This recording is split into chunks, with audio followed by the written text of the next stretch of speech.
যৌবনকে নিয়ামত মনে করো, অস্ত্র মনে করো, হাতিয়ার মনে করো।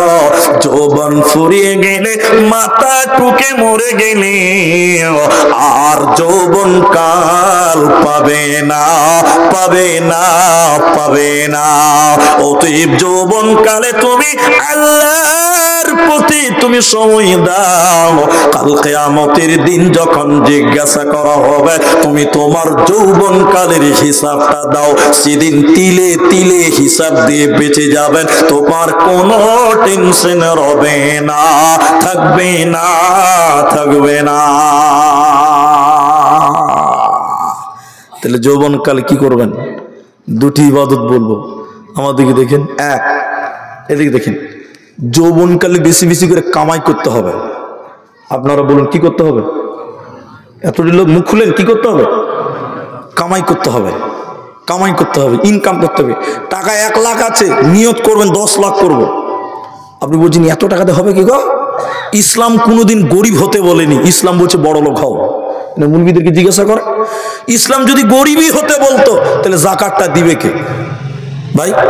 হজটা করবে কে? 5 লাখ লাগবে হজ করতে গেলে, 4 লাখ লাগবে। আপনাদের এলাকায় কত লাগে? 4 লাখ লাগে। তো 4 লাখ টাকা কার? আপনি কামাই না করবেন তো হজটা করবেন কি করে? তাহলে ইসলাম বলছে বড় লোক হও, মালদার হও, পয়সাওয়ালা হও, মাল ইনকাম করতে হবে। দলিল 2 জায়গা থেকে আপনাকে দিচ্ছে, দেখেন। এক, যুবক, অবিমা আনফাকু মিন আমওয়ালিহিম, ইনকাম করো পুরুষেরা। পুরুষ কে করবে? ওই বুড়া লোক। বুড়া লোক ইনকাম করতে পারবে? তাহলে ইনকাম করবে যুবক। আর এক জায়গা থেকে দলিল দিব, তাহলে শুনে নাও। ইনকাম করো যৌবন কাল, রোডে টাউনে মরিচ কেটে রাত বিস্ত্রি করে হোক, যে কোনো পথে হালাল পথে অবলম্বন করে তোমাকে মাল কামাই করতে হবে। যৌবন কালে কামাই করা একটা ইবাদত। আমার কথা আপনারা বুঝতে পারছেন তো? এই যে মসজিদটা জুমা মসজিদের জালসা, এটা উদাহরণ দিচ্ছে, হাদিসে নাই, কোরআনেও নাই, তাফসীরেও নাই, এটা আমার ব্যক্তিগত কথা আমি বলছি। এই গ্রামের একদিন 82 বছরের বয়োবৃদ্ধ, 82 বছর বয়স। কত বছর বললাম? দুপুরে 11টার সময় ভাত খেয়েছি, বুড়া মানুষ তো। জোহরের যে আজান দিয়েছে, বুড়া লাঠিতে করে ঢক ঢক করতে করতে করতে করতে মসজিদ চলে গেছে। ও ভাত খেয়ে মসজিদে গেছে কেন জানেন? ও নিয়ত করেছে যে আর জোহরের নামাজ পড়ে বাড়ি যাব না, একদম আসরের নামাজ পড়ে তারপর বাড়ি যাব। ভালো করে বুঝুন কথাটা।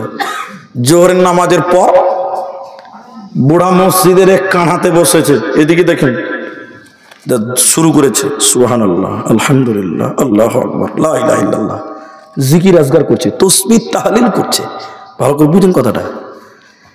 আমার সমান একজন 30 বছরের যুবক বুড়ার দিকে এরকম দেখে বলছে, যাবে বুড়া তো নেকি লুটে নিলে বে, ও বুড়া শালা বাড়ি যাবে না নাকি বা? ও তো 2 হাতে তসবিহ গুনছে রে।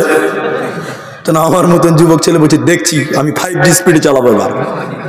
এবার আমার মতন একটা যুবক ছেলে মসজিদের আরেক কানাতে বসেছে, বলছে সুবহানাল্লাহ, আলহামদুলিল্লাহ, বন্দে ভারত চলছে একদম 5G স্পিডে। বুড়া খালি টেনা তুকে দেখছে, কি করবে বুড়া মানুষ, অত জওয়ান মানুষ। এই যুবক ছেলে সুবহানাল্লাহ আলহামদুলিল্লাহ করতে করতে ইও আসর ঠেকিয়ে দিয়ে আসরে নামাজ পড়ে বাড়ি গেল। আপনাদের জিজ্ঞাসা করছি, উত্তরটা দেন। বুড়া মানুষ সুবহানাল্লাহ আলহামদুলিল্লাহ আল্লাহ বলছে, নেকি পাবে কি পাবে না? সবাই বলুন পাবে। আর আমার মতন যুবক একটা চ্যাংড়া ছেলে, ও এরকম সুবহানাল্লাহ আলহামদুলিল্লাহ নেকি পাবে? পাবে না, পাবে না। কেন পাবে না? সুবহানাল্লাহ আলহামদুলিল্লাহ আল্লাহু আকবার নফল, ফরজ নয়। এগুলো কি নফল? নফল মানে অতিরিক্ত। কিন্তু মাল ইনকাম করা ফরজ। এতটি মুফতি বসে আছেন, বলেন আগে ফরজ নাকি নফল? ফরজ। বলে দলিল, আল্লাহ কোরআনে বলেন, ফাইযা কুদিয়াতিস সালাতু ফান্তাশিরু ফিল আরদ ওয়াবতাগু মিন ফাদলিল্লাহ। যখন তোমার নামাজ হয়ে যাবে, তুফান্তাশিরু ফিল আরদ, জমিনে বেরিয়ে যাও, ওয়াবতাগু মিন ফাদলিল্লাহ, আল্লাহর রিজিক, আল্লাহর ফদল তোমরা অন্বেষণ করো। তাহলে যুবকের জন্য মাল ইনকাম করা বুড়া মানুষ রিক্সা চালাতে পারবে না, কি করবে? তো ওনার ফরজ দরকার নাই, মসজিদে বসে যেটুকু পারে নফল করবে। সুবহানাল্লাহ, আলহামদুলিল্লাহ। তাহলে যুবকের প্রথম নম্বর ইবাদত হলো হালাল রুজি তল্লাশ করা। কিছু মনে নেবেন না, কিছু কিছু জায়গাতে কিছু ঢিলা লোক আছে, ঢিলা ঢিলা অলস আছে না, একদিন কামাই করে 3 দিন বসে বসে খাবে, তারপর আবার কামাই করতে যায়, এরকম লোক নাই আপনার দিকে? ওই একদিন রাজমিস্ত্রি করেছে, 500 টাকা পেয়েছে, ওই 500 শেষ না হওয়া পর্যন্ত কাজে যায় না, এরকম মাল আছে না নাই? বহুত আছে, বহুত না কম? বহুত আছে। শুনেলেন, দ্বিতীয় নম্বর ইবাদত কি? যুবকের জন্য স্পেশাল একটা ইবাদত ইসলামে দেওয়া হয়েছে, যে ইবাদতটা বৃদ্ধদের জন্য মাপ, শিশুদের জন্য মাপ, মহিলাদের জন্য মাপ, একমাত্র তরুণদের জন্য, যুবকদের জন্য।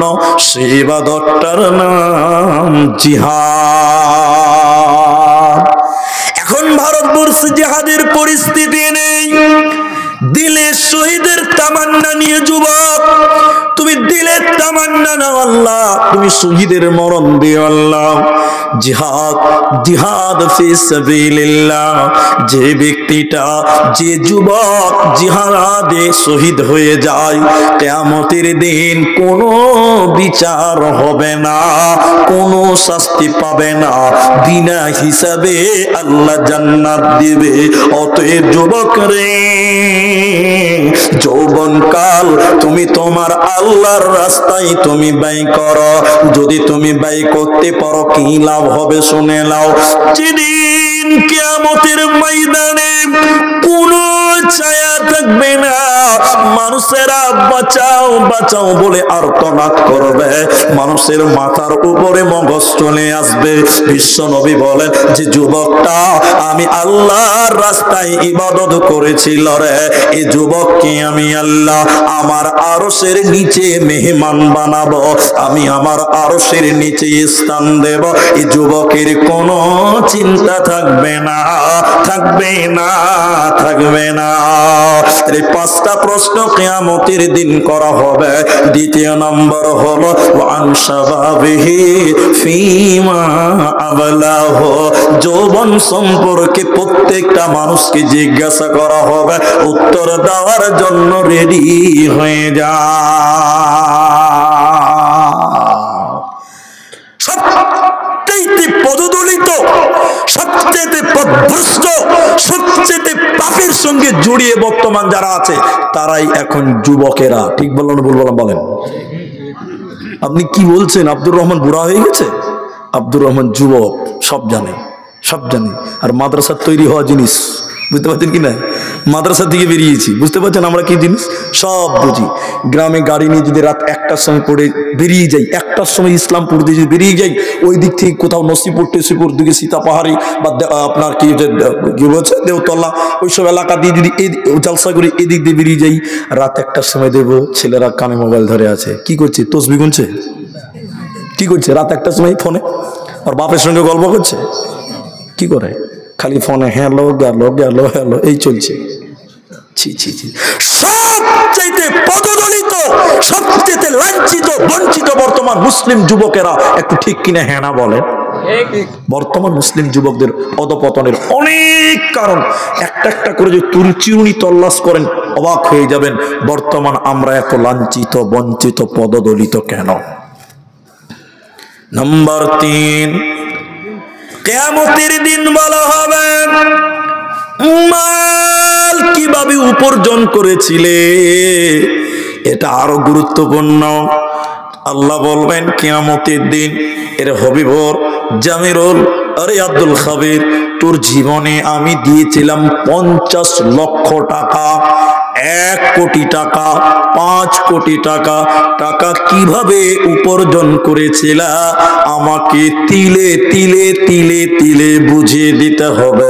তাহলে মাল কিভাবে ইনকাম করলেন, আল্লাহকে ইনকাম ট্যাক্স দিতে হবে। দিনাজপুরে শিলিগুড়ি থেকে কেউ ব্যবসা করে আসছে। ব্যবসা কিসের? কাপড়ের ব্যবসা। মানে ফুটপাতে কাপড়ের দোকান করতো। তো ফুটপাতে অনেক ব্যবসায়ী বড় লোক হয় না? ও গাড়ি ভর্তি কাপড় কিনেছে। ফুটপাতের দোকানদার, ওর আবার বিল আছে, এরা বুঝে না মনে হয় কথা।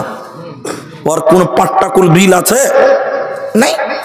ফুটপাতে কাউকে বিল দেয়, কে বিল দেয় গো? ফুটপাতে মালের কোন বিল লাগে না? লাগে। এক গাড়ি মাল কিনে এদিকে কোথাও মুর্শিদাবাদ মালদার দিকে আসছিল, রাস্তাতে পুলিশ ধরেছে, এত কাপড় কিসের? দোকানে করি, বিল দে। বড় করে দিচ্ছে, বড় বাবু চাই থানাতে গাড়ি লাগাও, চলো 4 লাখ টাকার কাপড় আছে, থানাতে কাপড় লাগাও, গাড়ি লাগাও, বিল নিয়ে এসে কাপড় নিয়ে যাবে, নাহলে থানাতে কাপড় জমা হয়ে গেল। আপনার বাড়িতে যদি সিবিআই চলে আসে, ইডি চলে আসে, আপনাকে তল্লাশি করো আপনার বাড়িতে, এদিকে দেখেন, বেশি নয়, মাত্র 5 লাখ টাকা পেয়েছে। ক লাখ টাকা? 5 লাখ টাকা। 5 লাখ টাকা খালি পেয়েছে সিবিআই, ইডি। আমার কথা খুব ভালো করে বুঝেন, কিচ্ছু বলবে না, আপনাকে মারবেও না, পিটবেও না, ধমকও দিবে না, কিচ্ছু করবে না। খালি বলবে যে এই টাকার ট্যাক্স কোথায় বলো। কথা বুঝতে পারেন? হ্যাঁ না বলেন? টাকার উৎস কোথায়, কোথা থেকে এত টাকা বাড়িতে এলো, কি করো, কোন ব্যবসা থেকে এসেছে, ওই ব্যবসার হিসাবটা দাও। যদি হিসাব দিতে পারেন চলে যাও, কোনো ব্যাপার না।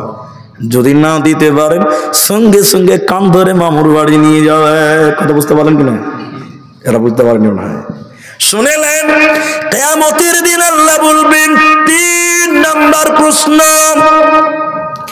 আরে পৃথিবীর লোক, তোমার জীবনে 5 কোটি টাকা 60 বছরে কামাই করেছিল, আল্লাহর কাছে সব লেখা আছে, টাকাগুলো কিভাবে কামাই করেছিল, ইনকাম ট্যাক্স তুমি জমা করো, আল্লাহকে তিলে তিলে বুঝিয়ে দিতে হবে।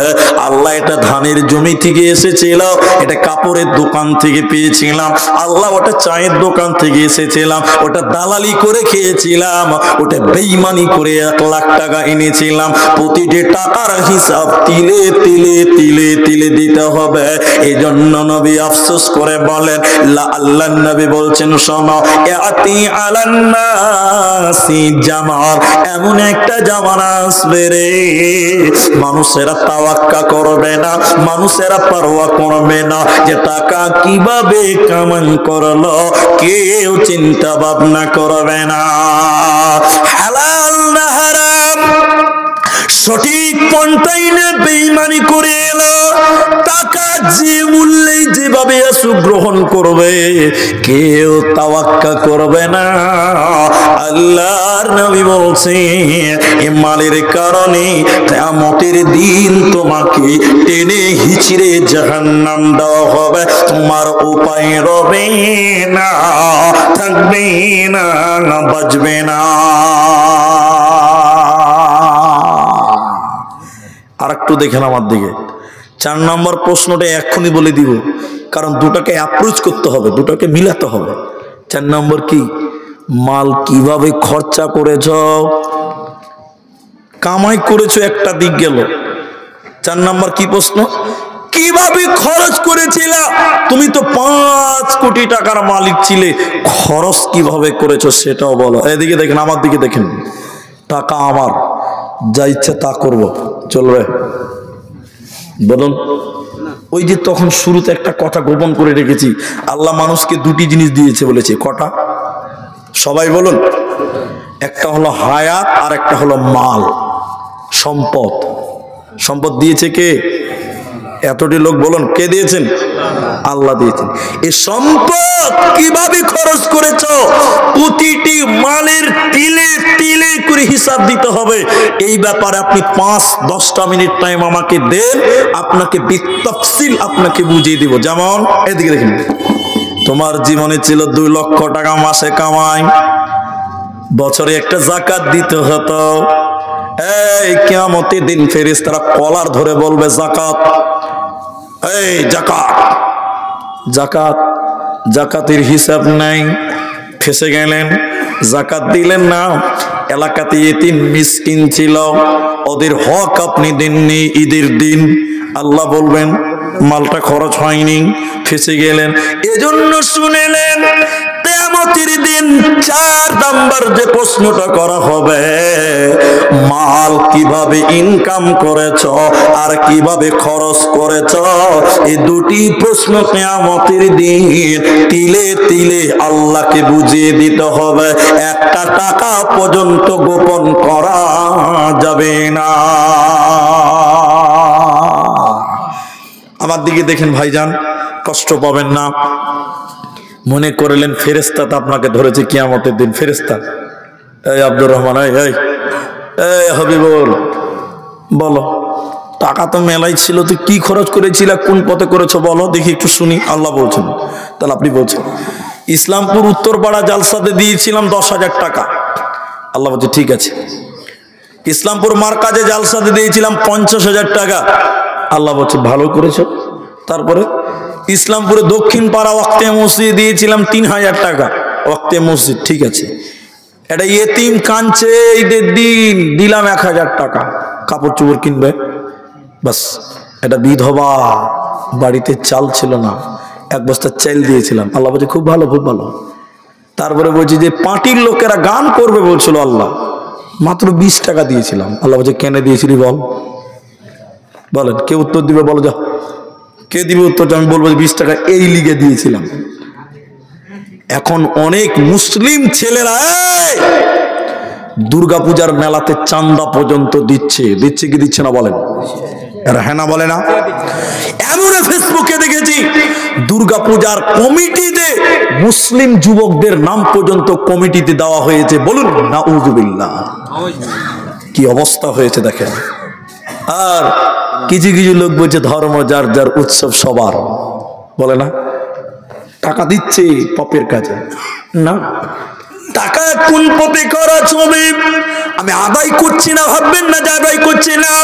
কোরআন থেকে আপনাকে তর্জমা করে শোনাচ্ছি, টাকাটা আল্লাহ দিয়েছে, কিভাবে খরচ হবে এই পথ আল্লাহ বলে দিয়েছে। বিসমিল্লাহির রহমানির রহিম। ওয়া আতাল মালা আলা হুব্বিহি যাবিল কুরবা ওয়াল ইয়াতামা ওয়াল মাসাকিন ওয়া আবনাস সাবিল।